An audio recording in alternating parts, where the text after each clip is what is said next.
some of the leanest populations in the world don't spend their lives obsessing over weight loss? Which honestly sounds weird, because if you're anything like me, you've probably heard the same advice over and over.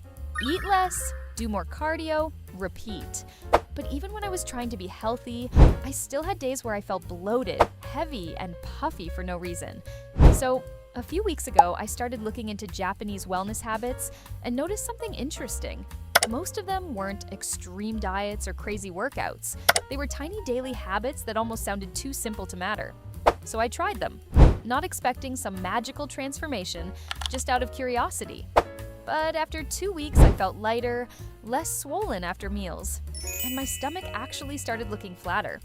So today I'm sharing the 5 Japanese tricks that genuinely surprised me the most. Let's get into it. Trick number 1, the 80% full rule. The first trick completely changed the way I eat. It's called Hara Hachibu, and it basically means eat until you're around 80% full. Not stuffed, just satisfied. At first I thought, okay, but how am I supposed to know what 80% even feels like? Because I realized I was eating until I physically felt full, not until I was done being hungry. There's a difference. So for 2 weeks, I started doing one simple thing. Halfway through meals, I paused for a few seconds and asked, am I still hungry? Not. Can I keep eating? Because if the food tastes good, I can always keep eating. After a few days, I noticed I wasn't getting that heavy food baby feeling anymore. I wasn't feeling exhausted after meals, and I naturally slowed down without forcing myself to.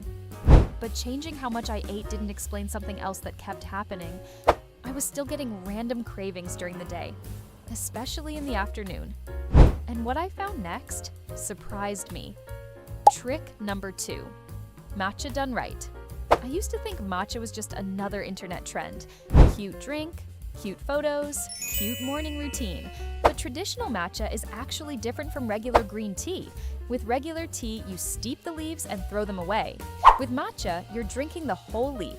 So I replaced my sugary coffee drinks with simple matcha for 2 weeks. And I expected energy differences. But that's not what stood out. The biggest thing was cravings. I stopped getting random. I need something sweet right now. Moments. And I realized I wasn't hungry most of the time. I just wanted quick energy. Now, this next one has nothing to do with food, and somehow that made it even more interesting. Trick number 3, walking differently. I used to think walking only mattered if it felt like exercise. Turns out I was wrong.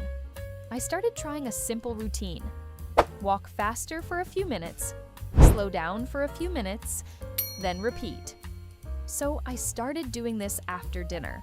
And instead of feeling heavy afterward, I felt lighter, less sluggish, less sleepy. It didn't even feel like a workout. It felt like pressing a reset button. But then I noticed something unexpected. Sometimes my stomach wasn't looking bigger because of fat. Sometimes it was posture. Trick number 4, the towel method. When I first saw this, I honestly laughed because I thought, a towel? Seriously? But posture changes how your body looks more than we realize.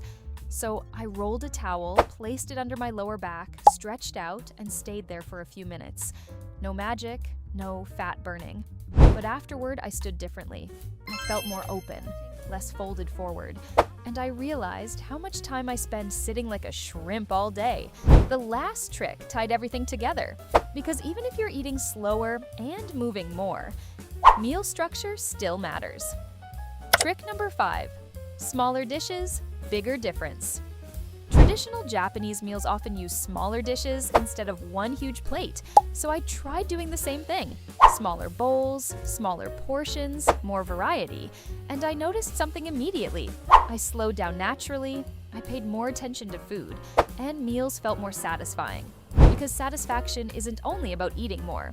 Sometimes it's about enjoying what you're already eating. So no, I didn't wake up with a completely different body after 2 weeks. But I felt lighter, less bloated, less uncomfortable after eating. And honestly, that's when I realized something. Maybe changing your body isn't about doing more. Maybe it's about doing small things consistently. So here's your challenge. Pick one of these habits. Not all 5, just one. Try it for the next 7 days, because tiny habits can quietly change everything.